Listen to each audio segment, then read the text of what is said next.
Okay. That's crazy. Okie dokie. We're starting the meeting at 11:30 this morning. Welcome, everybody, and thank you for not driving. It's pretty out there. And we have some visitors here, and it looks like nobody else is in the waiting room, so we are good to go. Do we have a motion to approve the agenda? I'll motion to approve it. Okay, we got a second? Second. Cool. All right. Any discussion on the agenda? All those in favor? Aye. Aye. Opposed? None? Okay.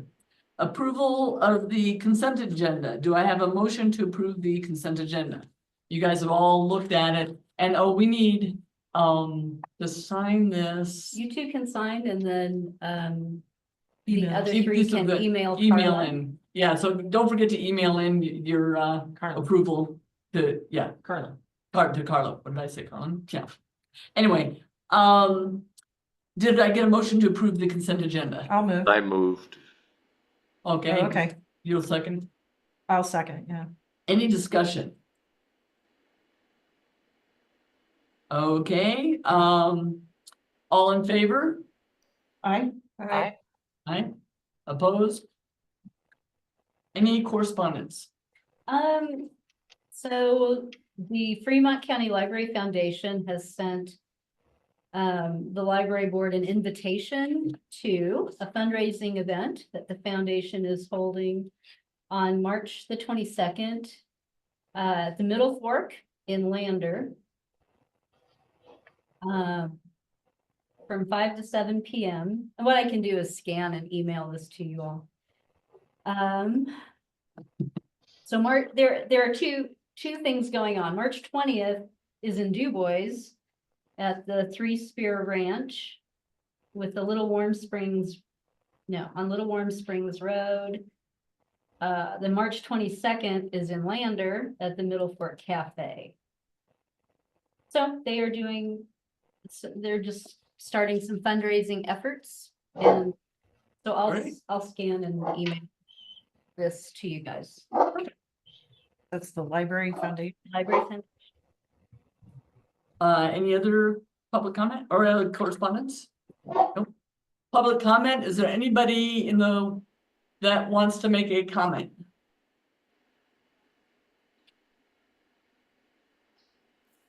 Okie dokie, I'm not Let me seeing. let you. Oops, somebody's in. All right, is there anybody here who wants to make a comment? And I'm not. Does somebody ask to unmute? No. Okay, on we go. Okay. So,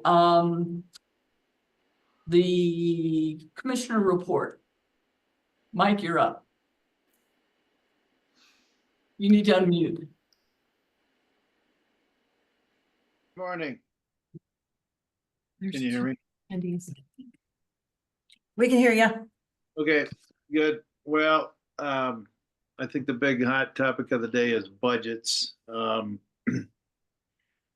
We're supposed to meet Monday with the executive or the elected officials and department heads. And to be honest, we're still wrestling with what our position is. I've mentioned in the past, we've struggled as a county to get our audits in. And so we're still missing chunks of information and we're trying to piece it together. I think worst case scenario, we thought our gap might be as high as 7 million. It may be lower than that. And we're trying to get a beat on that, especially before Monday, but I'm not sure we will. We're still trying to figure out exactly what the impact of all the property tax relief is. And then we have some other things to do.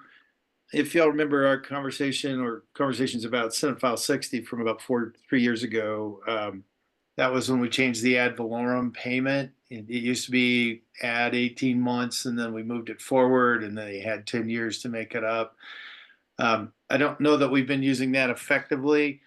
Since that really was a prepaid tax, we should be using a portion of that every year. And so as a starting point, that might be like $500,000 or $600,000 that we plug in. We do have a reasonable amount of reserves, but the amount from that Senate File 60 really aren't reserves, even though they show up on our books as reserves. They're prepaid taxes, and so we should be using them accordingly with ups and downs. I will say that the gas plant continues to decline. Just as an example, the one area that I think we do have a pretty good idea on where we are from a revenue point of view on the property tax side. 2 years ago, we were just a little over $1 billion in assessed value. And this year, I think last year we were, 850 and 860, 870, somewhere, a number like that. We are probably between 600 and 650 in terms of the property tax valuation that we use. And that's due to the property tax relief, the long-term exemption from last year, it's reduction in revenues, in terms of the gas plant and stuff like that. I'm not sure I see an increase. It seems like Contango is treating more like a financial investment, and they're capping wells and doing different things out there that I don't think are. I don't think we're going to see it come back as robust, but we've been up and down since I've been in office and before that too. So it seems like we fluctuate between usually about 600 and 700, let's get 700 million and $1 billion too. But we're on the downswing right now. We really do need some. We need some additional conversation. And FCAG, Fremont County Association of Governments, has been having conversations about what can we do to replace some of the tax revenues, especially for the air service. We've started conversations Mike, can you about repeat that? You whether broke up. ambulance can fit into that. Mike, can you? I don't know. I don't know just what go I missed. back I don't know what I stopped talking. I don't know. trying to get more money for the airport. Yeah, so FCAG, the half cent that went down, the half cent economic development did pay for air service, not airport. Riverton pays for the airport.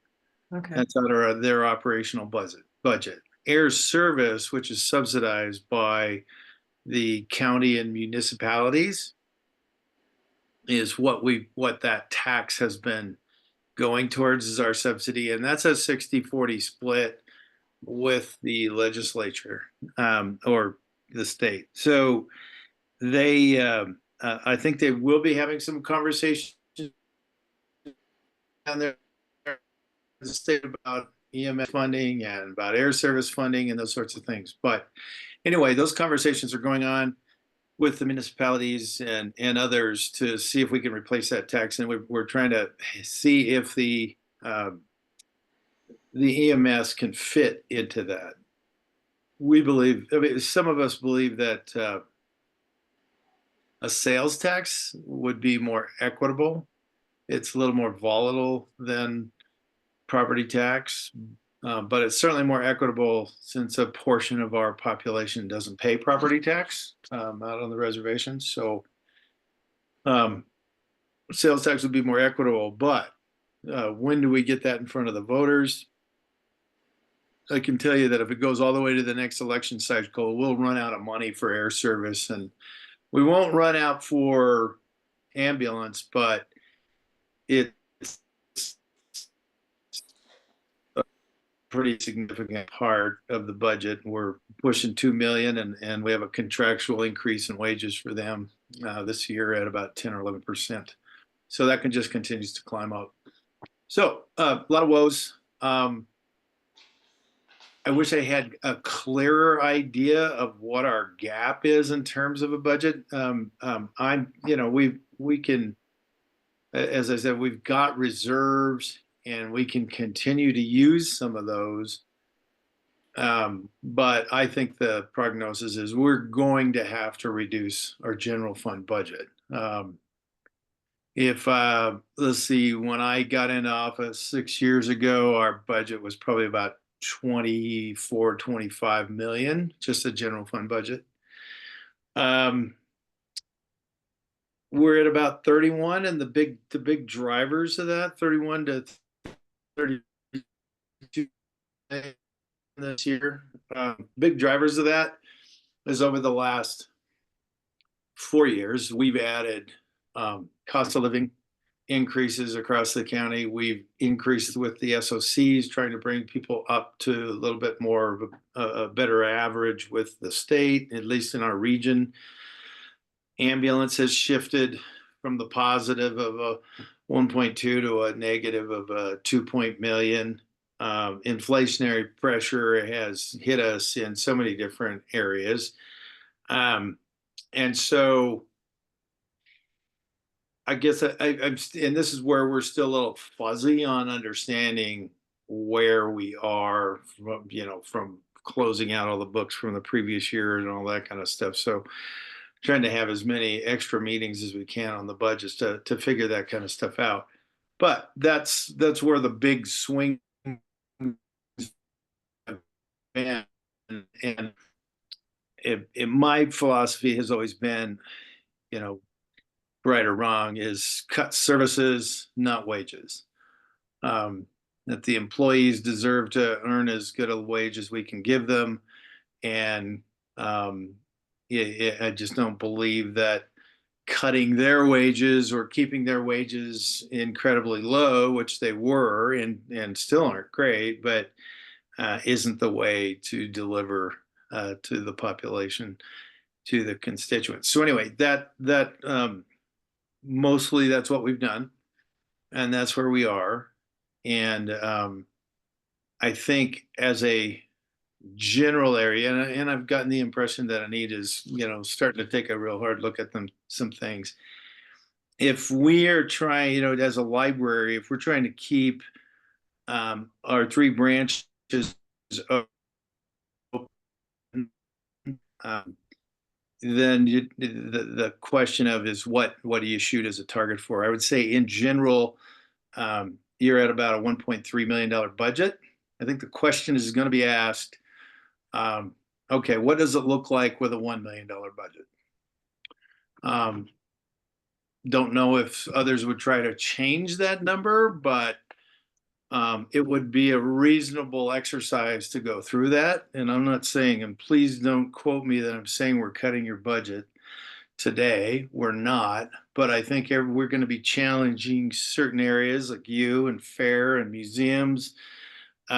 We need to challenge the sheriff's department. They tend to end up between the detention and the sheriff's department at about $1 million in excess balance every year, which means they're over budgeting. Oh, we got positions open and we never fill them, but we're going to keep them in the budget, and that's just not realistic. So I think we're going to have a real conversation with them. Other departments, people ask about transportation. Our transportation department is funded by gas and oil tax. We're really not feeding anything into it from the general fund at all at this point. We have a balancing fund, so if there is a gap between those taxes, we can reach into that, and that's about $1 million in reserve. We have not had to tap into that, but there's not, from a general fund point of view, there's not much we can cut there. Across the board, I would say some other big targets is to ask some real hard questions of our maintenance. Between that and jail, we're probably at $1.6 million. That's a pretty big number. And what does it look like if we only clean the the carpets and the stuff every week? I think bathrooms probably have to get cleaned every day, but the carpets, can you clean your own waste paper baskets, you do stuff like that. Can we start looking at stuff creatively and look at that? I resist, and this comes up just about every conversation we have. I resist the conversation that says, oh, let's ask everybody to get a 20% cut or a 10% cut. I don't think that's rash. I don't think that's reasonable. And I'll give you an example. The planning department has 3 people in it. A 20% cut to them is, well, what do you do? It's mostly wages. And so I don't know that that makes sense to have a blanket target like that. At least I'm very resistant to that. So that's the truth as we know it today.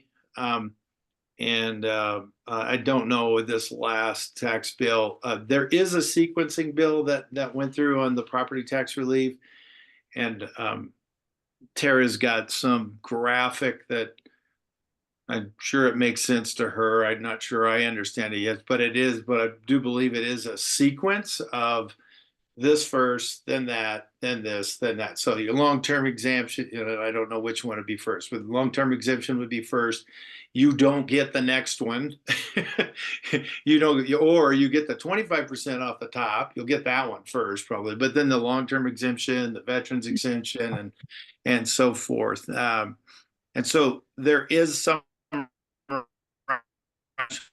out there that will keep it from getting out of control. That long-term exemption, we've had close to 2,300 people sign up for it. That's a pretty big number. The 25% cut with no backfill, that was quite the debate down there. And yeah, I don't know. It's hard for me to be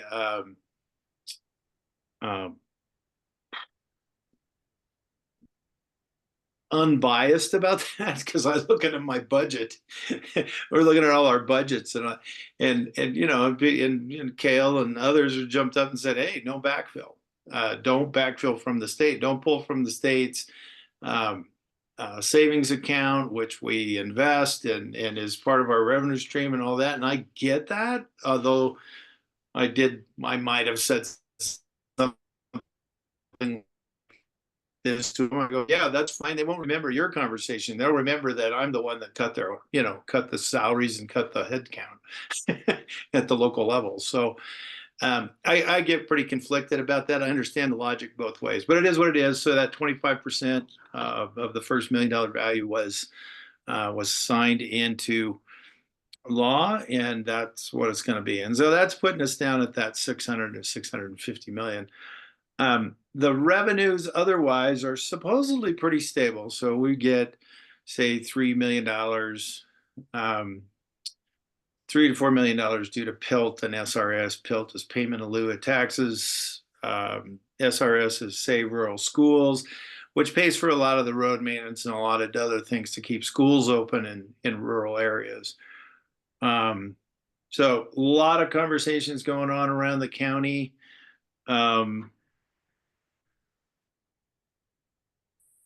I had somebody ask me yesterday, what if we did an EMS district and just did one for Lander and one for Riverton, and then the county can handle everything else? I go, well, okay.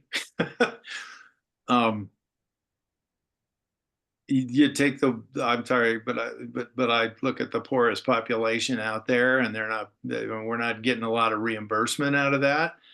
And I think, the problems with EMS is the rural areas are getting hit, and you further isolate the rural area in Fremont County. I said, we won't be able to cover that. We won't get the reimbursement. We won't get, so I was like, well, creative idea, but it's not a good one. But who knows? A lot of ideas are going to be floated over the next couple of months for sure. Wouldn't be surprised to see some sort of special election. It's about $75,000 to do that. So that's I'm trying to paint as complete a picture as possible. I'll stand for questions. John, you need to unmute. Thank you, Madam Chair. Commissioner Jones, I appreciate your straight up about it. It's one of the nice things about you being our liaison. You give it as it is. I have one question, and that is have you had or will have any discussion with your fellow commissioners in regards to the idea of any participation of advocacy by any entity, online or otherwise, that you will be immune from that having an effect on your budget? It'd be great to have it understood that your commission is not going to be swayed by advocacy by any outfit specifically. I think that if that's going to be the case, then I don't think that the library will be in a disadvantage by having advocacy by other internal or external forces on this. If you're immune from that, I think we would be better off actually as a county. Maybe we'd be injured in some degree by the library, which has advocates, but what's your thought on that? I guess, John, I'm not sure exactly what you mean by advocacy. If you're thinking Pressure groups, people coming in, people sitting in your chambers, all of that, letter writing, all of that business. I find it to be an effort that really clouds things if the governing body doesn't decide to have some statement that they're immune from those things. I don't want to see us have to be in a case of barking for our nickel. I don't want to do that personally. Yeah. That's an interesting question, John. I would say we're not immune from it. The public has a right to comment on anything in their local governments. It's your reaction to that, I guess. Well, that's true, and I can only speak for myself. I'm a experienced budget person, and I've had the highs and the lows and the surpluses and the weakness, and I have a job to do, and I will continue to advocate that we make the decisions that we're paid to do. And yes, not everybody's going to make agrees. We're the ones that have our heads in the budget, and we still have a responsibility to kind of respond to the legislature. They have given a clear message that government is in general, the impression is the message is the government is too large, and the biggest bite out of that is going to come out of us at the local level. That's fine. That means services. At some level, that means services. And so I think we need to get as creative as we can to try to maintain as many of the services we have. And ambulance is definitely on the table. It's a $2 million bill. Can we continue to pay? Now, we've had a hard conversation with the tribes and said, we can't continue to pay for 20% of the calls going out here and we're not getting paid for them. You guys aren't contributing property tax. And they said, well, we think a sales tax would be great. We need you to roll up your sleeves and get involved in that. It's an equitable tax, and we're all for the conversation. Du Bois gets 130 calls a year, and we have 2 full-time ambulances up there. Had that conversation with them a couple of years ago, and they said, we don't think we're getting our fair share. And I said, well, let me give you the simple math. You have 20% of our resources, and you have 6% of the population. You tell me. So, yeah, we have to look at the hard math of it. And at the end of the day, we have to pass a budget and not continue to wind down those reserves. We need to protect them as long as we can, because I'm not sure our economic prospect is going to be climbing back up at a steep rate over the next couple of years either. So the immunity comes from having a good handle on our budgetary numbers. I can tell you that myself and Larry and Jim, Tara, and Julie, we're continuing to meet, and Larry and I are asking challenging questions about how we get at the real numbers and how we can look at this objectively and look at it from a numbers point of view. And that's why, when I threw out that number's been tossed around. It was like, hey guys, can we take $300,000 out of the library budget? Well, let's ask the question. What would it look like? Why don't you tell us what it looks like if we did that, if we cut the budget? Because I don't think we should do that indiscriminately. And just say, yeah, here's the number, tough. That's not what we want. And if there's a way we can get more heads looking at the numbers, the better we'll be. Go ahead, John. Sorry. Oh, wait, okay. I wanna now- just- Wait, John, just a moment. Marta's been waiting for quite a while there. Thanks, Mark? Perry.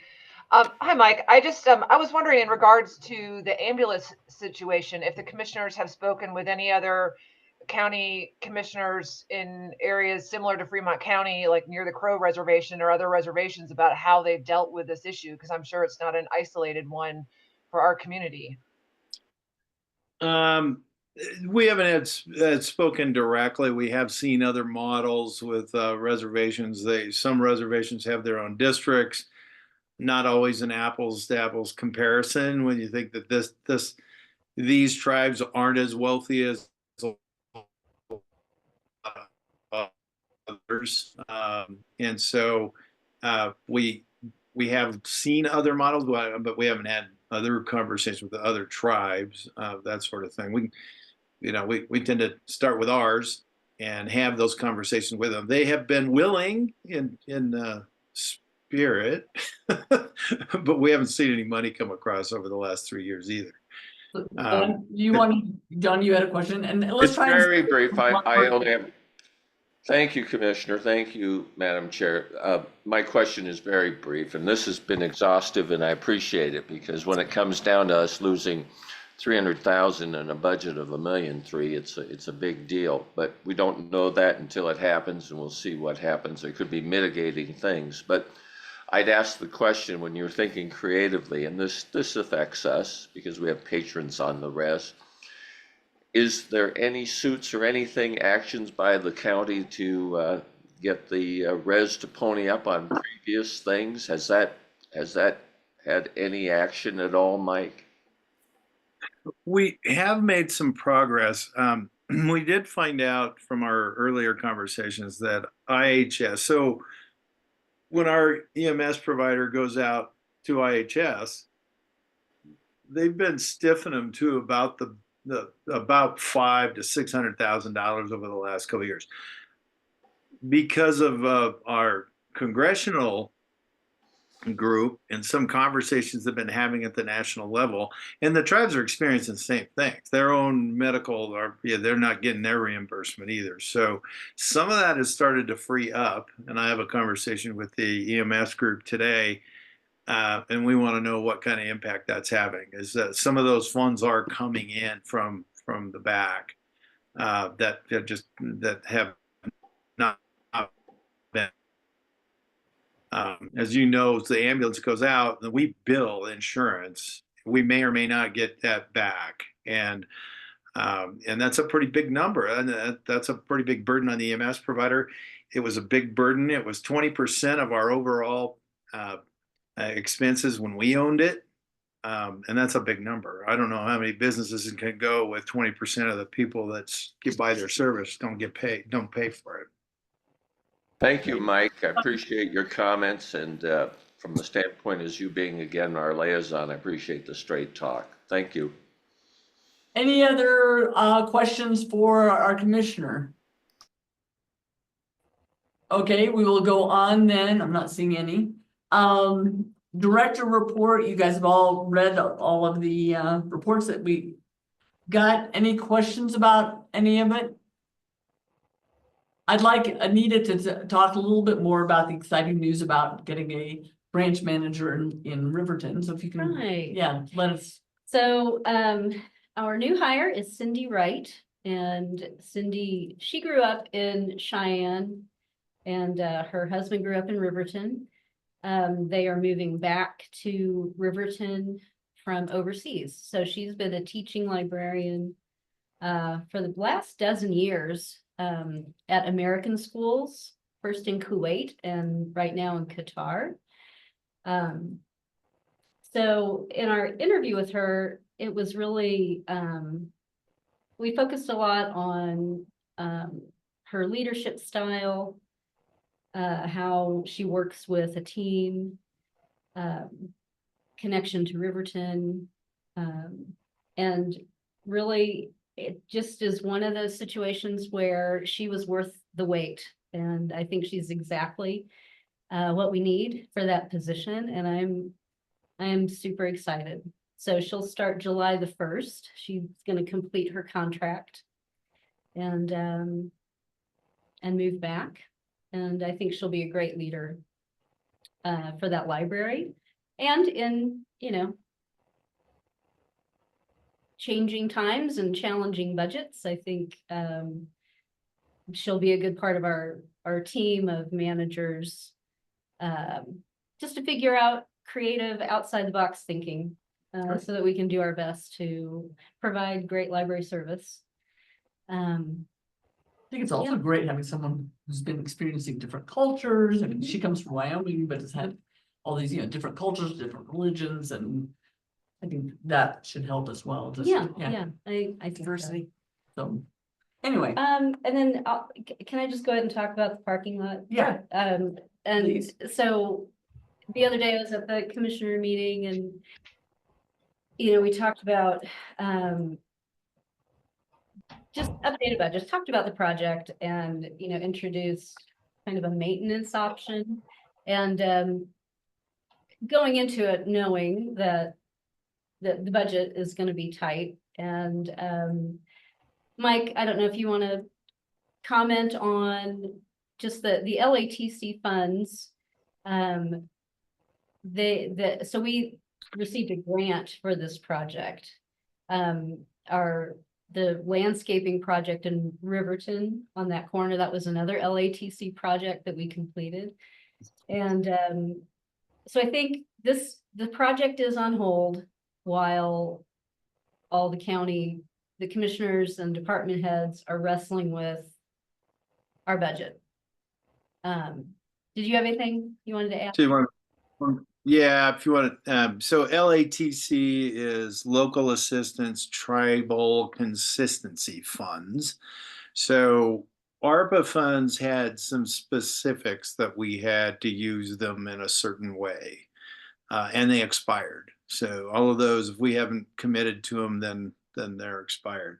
LATC funds were granted to us, and I think we received about $7 million in ARPA funds. We received $12 million in LATC funds, and there was no stipulation on time or how they were spent. They could be spent in the same manner in which we operate in terms of operation budgets and this and that. We have opted to use a lot of those funds for capital construction. So some of those and capital expenditures. So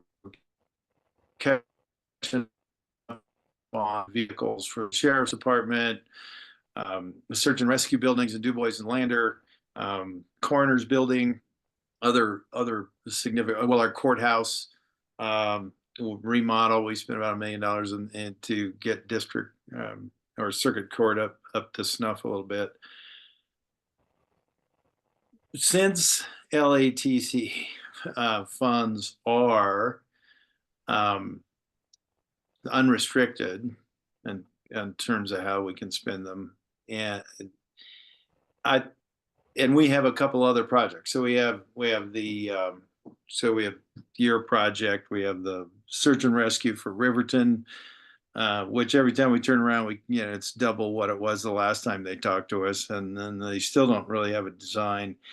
And then the corners, which we bought the building, but we need to put, we probably need to put a couple $100,000 or more into the remodel of the building, so she can do autopsies. It is a revenue driver for us because we are servicing other counties, and then we have to buy some equipment. We have a few more operating tables and things like that. That's been a safety hazard because they're doing it down in the dungeon under the old jail, and it's like, yeah, we got to get them out of there. But so here we are in the middle of looking at budget crunches and put continual, and having to get the microscope out and look at how we're spending money and cutting services, and kind of one of those wake up in the middle of the night a couple of weeks ago to that. And here we are maybe doing capital construction projects when we're screaming and whining about how little money we have. So I think we had to put that on the table, and I raised that up to take a look at about maybe 2.2 million dollars left of those funds, and said, should we look at some of those as a reserve as well, and then push some of the folks that are wanting these capital projects done to go out and go to SLIB and go to look for alternative sources to finish those projects or whatever.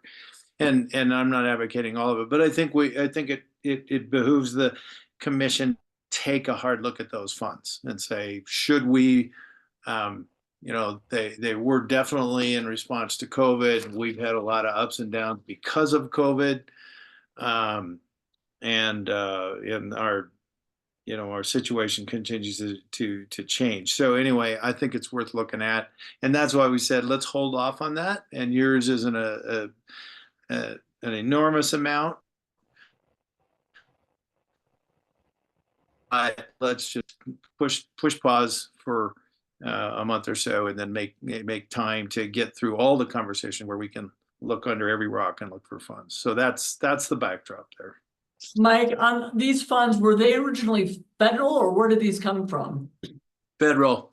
It was an So what is the additional. risk with the new administration of those the unused funds being sucked back?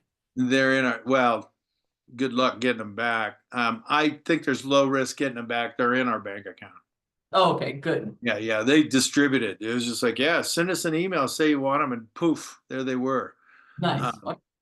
Yeah, I think those days are over. But no, we have the funds, and it'd be, I just don't think that's going to crop up. I think there's too many other targets they have on their list before they start thinking. Great. Okay. Thanks, Mike. Money before. Sorry, you're breaking up. I thought you were done. Mike, you done? Are you I done? am. Thanks. Okay, good. It's just you're breaking in and out. Okay, any other questions for Mike or the director? Not seeing any. Okay, we're gonna go on. We've talked about the Riverton Branch parking lot. Next thing, financial policy and procedure. You guys got that in your email, a proposed policy and procedure, not bylaws change. But this is sort of a combination of what Marta, Kristen, and John proposed. And this should go into policies and procedures, which means it can get voted on with just one vote. So I guess first, I would entertain a motion to accept this, and then we can just talk about it. I'll motion to accept it. Okay, do we have a second? I'll second it. Okay, so let's discuss this. What do people feel about this? The three of you sort of came up with this, and I think we do need a policy, a financial policy. I mean, that was one of the things on our board training, that state training that we did, that we were sort of missing a big chunk of. And this would be in our board policy and procedures, not the Fremont County Library per se, but in our board policies and procedures. John, unmute. I offered that piece of language for only the reason I wanted to, in my opinion, improve what was there. Now, the question that I have to ask in the first place is this in fact an answer to a question not asked? do we have outside agency that's asking for this? Is this something that we see in other county library policies? I don't know. To me, I'm not a big fan of the language that I introduced, and I was not a fan of what was offered previously, though I appreciate the efforts made by others on this board. So I would say that I'm against this, only in the sense that I'd like to hear a discussion of its justification. If it's outside agency, tell me why. And if the language should be in the place that it's supposed to be, I don't know. I'm not here to be always nay, nay, nay, but I don't like it that we just do this for reasons that are seemingly practical, but that haven't been substantiated. Marta? Thanks, Perry. John, we did that training earlier this year, and this was required by the state of Wyoming. This is not an outside agency. In our bylaws and in our policy? May I finish? This Sure. was mandated training that said we needed this in our policies and procedures. And so this is specifically in response to that. It is not an outside force, other than the fact that it is the Wyoming state government saying you need to do this for good, just good practices. And so that's why we were originally having this discussion, and that's why we did this. So I guess I don't understand your question, because that was very obvious in that training. Madam Chair, it may be obvious, but my question really is, if that's the case, then I wanted to hear that. I was not aware, and I was not at that training. I hate to be one that was not available, but I was dealing with all the things. So, Marta, I appreciate the edification. If it's there, I will support it. I wasn't sure what the language was. I thought maybe it was generated locally, but if it's outside agency, let's do it. That's my opinion. Thank you. And so, John, I think this came through the online training. Did he not do that one? John, so you didn't do the online, it was not a meeting or anything, it was an online training we were supposed to do with the state? I was probably involved in other more serious things. Yeah, I was down at Huntsman. Yeah. So, okay, that's the answer. I would support. What I will do, John, because I learned a lot through that training. I mean, it was tedious. It was online. I mean, it wasn't as tedious as I thought it was going to be, but I did learn quite a bit. So I'll get Anita to forward you the link to that, and then you can decide whether or not to do it. But yeah, it seemed to come down to, we need to have in our bylaws, policies, procedures, a financial statement. And we'll sort of see how other people. Kristen, what was your feeling about this? I'm fine with however you guys want to do it. When I initially submitted the document last month that you asked me and Marta to submit, it was my understanding that we were all in agreement from this training that we need to implement these kind of financial safeguards to make sure that we're looking at everything. And because it was a policy and procedure, me and Marta's take on it kind of was keep it simple. So I'm fine with the combined document that you guys came up with. I just thought, my version was the bare minimum of kind of what the state said to do. We need to be looking at these documents. We need to be bonded. So then I think where you were gone, Perry, but we kind of got confused last month of, are we modifying the bylaws, which needs to be a little bit more rock solid, set in stone, or is this a policy procedure and it can be a little more simple? So that's kind of where the two documents came from. Does that make sense? It makes total sense. And that's why I think I sent out a blurb on bylaws versus policy and procedures from, I don't know if it was from Robert's Rules or where I got that, but I think this is clearly needs to be in the policy and procedures. What we can do is, adopt this, work with it, see if it works, and if not, modify it. But I like that we will have something that satisfies those state recommendations in there. Carrie, do you have anything? No, I think this new document that you have, I think would suffice. And like you said, if we need to tweak it, we could do it sometime down the road, easy enough, more so than a bylaw where we have to do so many readings of it. correct. So, And also, I don't think, since this just applies, this doesn't really apply to the public, it doesn't need to go out to public comment, so I think we can. If people were comfortable with going through with this, we can just, yeah, give it a go. John. Unmute. Point of privilege, I want to apologize for my break in decorum to Marta. I was really only responding to the idea when she said that. That is correct, and I do want to give a direct apology to Marta for interrupting her. It was not called for, and my reason for it was not valid, so my apologies. Thanks, John. Okay, we have a motion and a second to approve, in addition to the Fremont County Board Policy and Procedures, the section 7 financial policies and procedures as submitted. All in favor? I, Aye. Aye. Opposed? Okay, onwards. So you can. Yeah. And get that in. All right.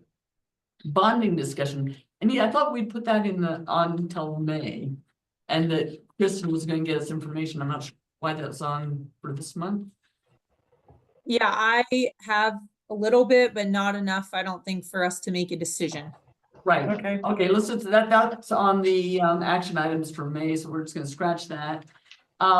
Porter Library update, we were gonna meet with the county commissioners and kind of give them a summary of the strategic plan and also, the dates for implementation. Can you schedule that in this month sometime Sure. at their convenience? Yeah.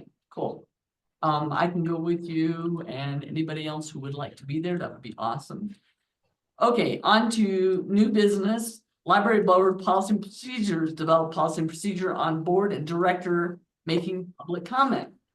So I visited with Patrick LeBrun, and about making public comment. And he felt that we should have in our board policy and procedures a policy that anyone with policy making authority, i.e. all board members plus minus the director, and the director kind of falls into that because they're making policy input anyway, if not authority, that they should just, he said, people have the right to speak out, but you just need to be very clear that you're speaking as a individual and not as a representative of the board. So, and if we want to talk at all about where this all came up, we need to go into executive session, and that will be also a discussion next on the list. So if, but his recommendation, this is what I sent out, was, that, we just add to our general policy and procedures when speaking in public, anyone with policy-making authority, i.e. board members and the director, needs to clearly identify that they are not speaking on behalf of the Fremont County Library System or the Fremont County Library System Board, but on behalf of themselves. Now, an aside to that is in the Fremont County Board Members Handbook, it says when speaking with the media, once decisions are made, board members speak as a unified voice. Even though members may disagree with a decision, members agree to honor the final decision once the vote has been taken. So once the board makes a public stance or makes a motion and votes on it, then the county says we need to support that and not have differing opinions out in the community. So that's just an aside as to what the Fremont County board handbook says. So with that on, does anybody want to make a motion to add that piece to the section 5 general policies and procedures of the Fremont County Library System Board Policies and Procedures? Perry, I'll if I could just add something before that, I'd appreciate it. Actually, we have, do you want to do a motion and then we can have a discussion, or? Okay, that's fine. That's fine. I'll Yeah, move. Okay, we got a second. Second. I'll second. All right, just that's the way, Marty, you're up. Well, I guess to the first point, we do have something in our board policy and procedures that talks about, being specific if something is a personal opinion already. I think it's on like page You want 31. to show me that in the policy and procedures? Yes, it's on like page 31, I think. Wait, page That's library. 31 would not have anything to do with the board because our policies and procedures are like 5 pages. Oh, hold on. Okay. That, Maybe it's that's the a bylaws. library one, not a 4 library pages. board. We have It's 4 in the board member manual. It is Okay. it's in the bylaws and policy. Okay, we have 4 pages total of our Fremont County Library System Board of Trustees bylaws and policies and procedures, I believe. Okay. That's just the bylaws, all right, so let me pull up it's this. It's on page 31, at least of page 31 of what I have in my handbook. 31 is not, That's the library, not think the you're- board. I think you're in the library, you're not the board. I'm in the bylaws and the policy of my board handbook. Board Okay, member well, manual. Fremont County Library System Policy, not the board. So, Okay. yeah, so 27. Okay, you're in the guidelines, okay, so this is not the board. This is the Fremont Okay. County Library System Policy and Procedures. Okay. Okay. That's for personnel. That's not for board members. Okay. Okay, so further discussion on a possible addition to the Fremont County Library System Board of Trustees, Policies and Procedures. How do people feel about that addition? Marta? No, I'm all for this. I think that's just clarifies some things, and I have no issue with that. Any further discussion?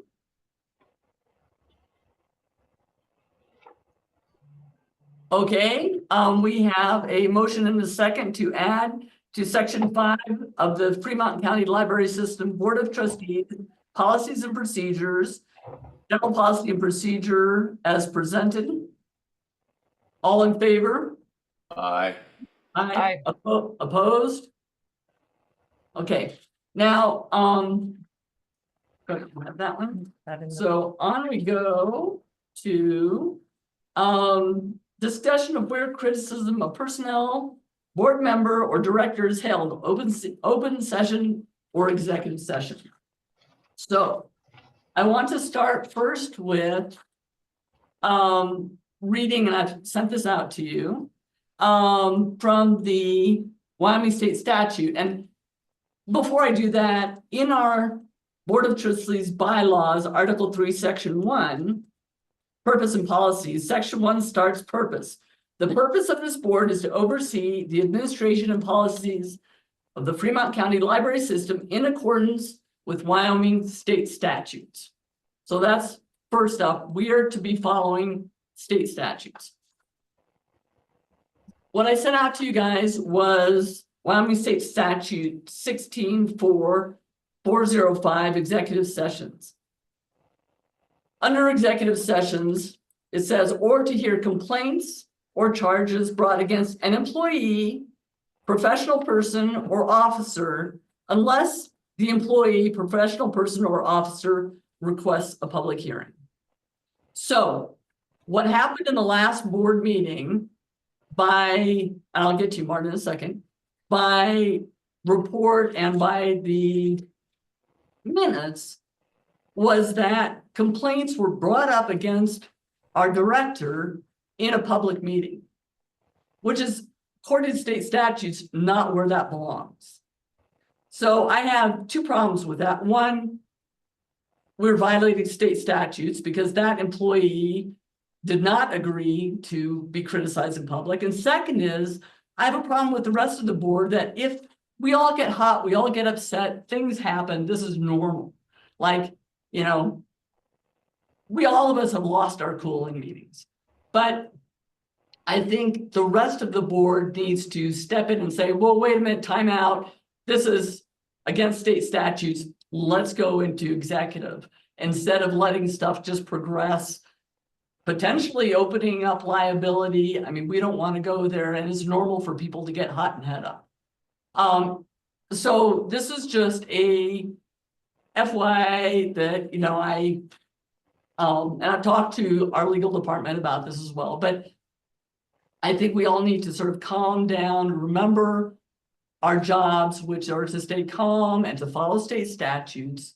And if we want to discuss any further this event, we need to go into exec.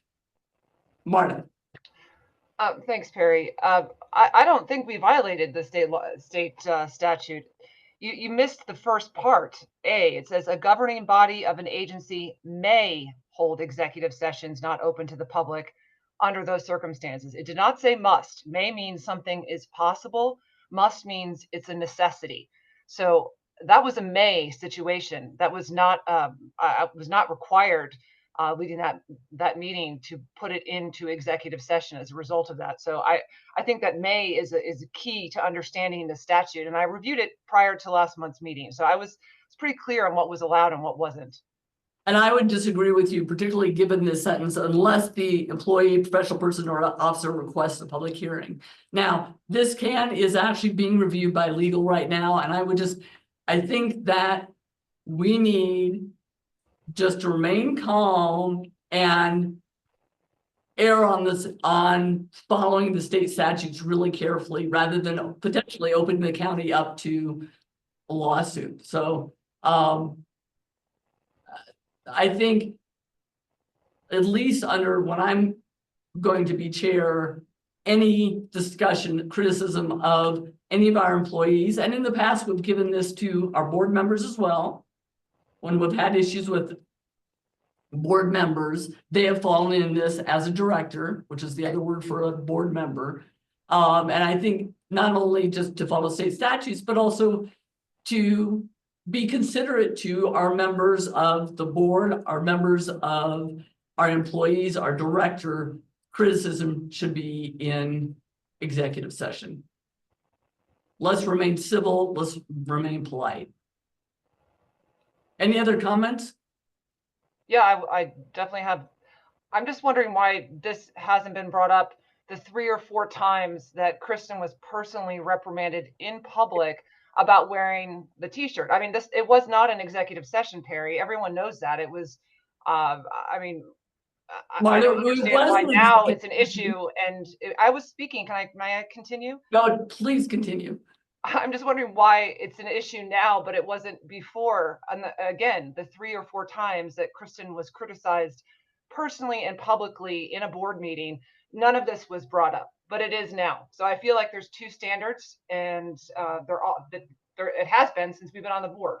And we're being held to one, and other members of the board are held to another, and the library director are held to another. And I just think it's laughable that now we're discussing how important the state statute is when we could have talked about this 6 months ago.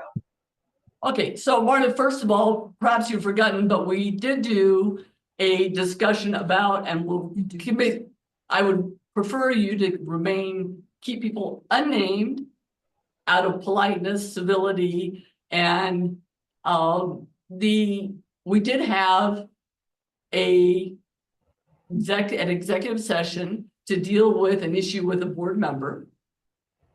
And that was why we did it in an executive session. And I think I feel that we should keep the same standard for everybody, that according to state statutes, complaints or charges brought against an employee, professional person or officer, unless that employee, professional person or officer requests a public hearing, we keep that in executive. Some of the criticism we've had, some of the public criticize our board members, our library director, employees during public comment. I'm not quite sure how we handle that. That's different than us as board members.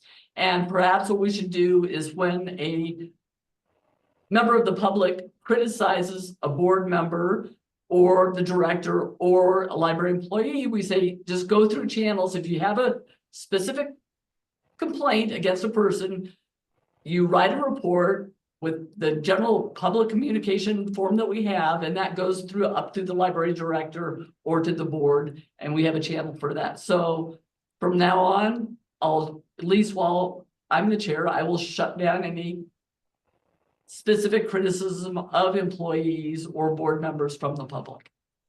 And I think we should keep this uniform and have some civility in the proceedings.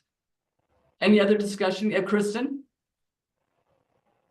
Well, just to note on what you just said, you're the chairman and that's your prerogative, but I would caution us shutting down free speech during public comment. I mean, I think if we're trying to keep the county out of legal stuff, probably we should be allowing the public to speak. But I initially raised my hand for a clarity. So, you know, the discussion concerning what happened last month was a public, it happened in public. So Anita gave a public speech. Same with my issue. It happened in public. I wore the t-shirt in public. And it was talked about in an executive session, but it was also talked about publicly several times by the board and the director. I'm not worried about what it was or wasn't said in public comment. But I guess going forward, I'd like to know for myself. So are we, anytime we have a question about conduct of anyone, are we to just request an executive session? I mean, are we not to talk about anything in the public board meeting that concerns any kind of conduct at all? That would be my feeling, that if it's a, you know, as they say in here, complaints or charges brought against an employee, professional person or officer, you know, that kind of stuff is the words against a specific person that belongs in exec. Discussions on overall, you know, kind of policy procedures, that kind of stuff is open and is public, but it's when it's targeting one person specifically, then I think that goes into executive session. And I'd ask Julie Freeze to come talk to us today, and she was not able to, but why don't I set up a session with her for the next meeting? And she could be clear on, so she's the head of personnel and HR for the county, we can get her to give us a refresher. How would that be?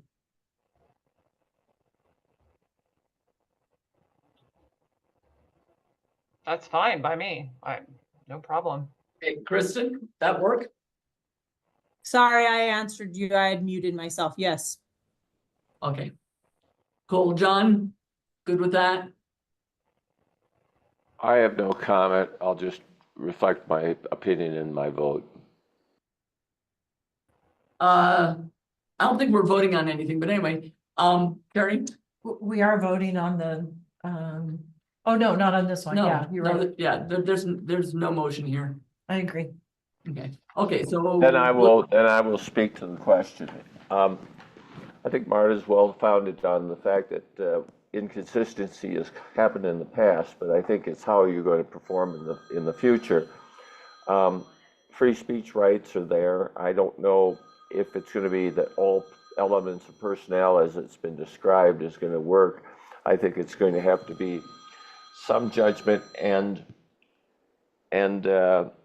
of the chair, but more so for the understanding of the concerns of the members. And if the members feel strong enough about it, there should be that if it is to be brought up, then the decision whether it goes into executive session can be decided. Because I think sometimes there are things that can be, as Marta has stated, but I'd rather see that these things are avoided not by statute or by policy, but by good governance of our board.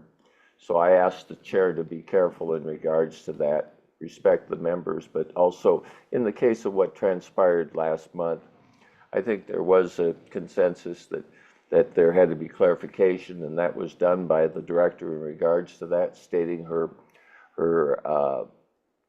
speaking on her personal behalf. I think that shouldn't be all that about contention, but by some cooperation that we understand the rules. And if we have to articulate those rules, let's do it.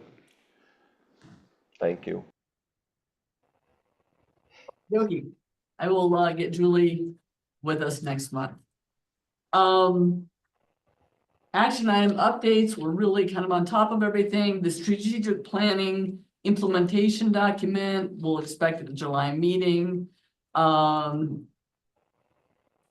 going to talk to the county commissioners about the strategic plan and, when that will be implemented, sometime this month.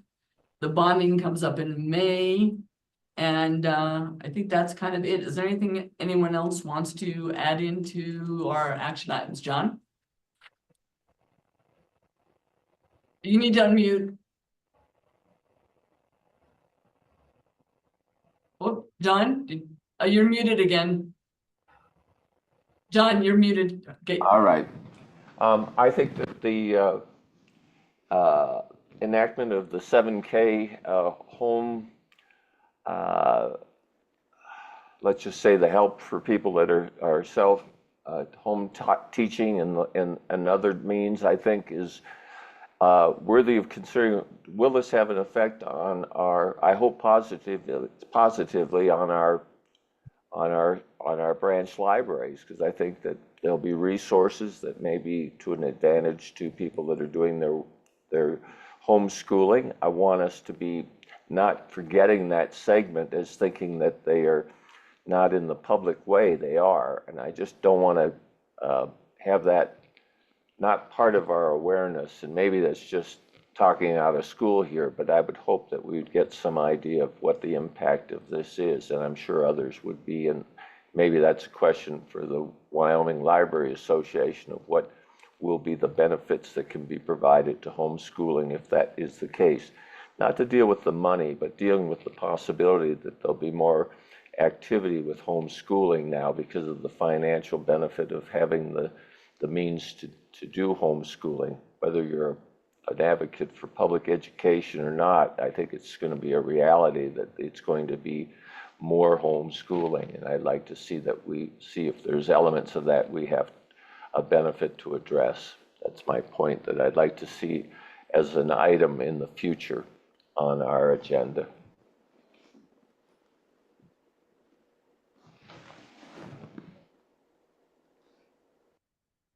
Cool. Anything else? I think then I'll take a motion to adjourn. I would move. Second? I'll I'll second. second. Cool. All right. All in favor? All in favor? Aye. Aye. Aye. Thank you, everybody. Stay And out thanks, of the Mike. ditch. Yeah. Stay out of the ditch. Bye. Bye-bye.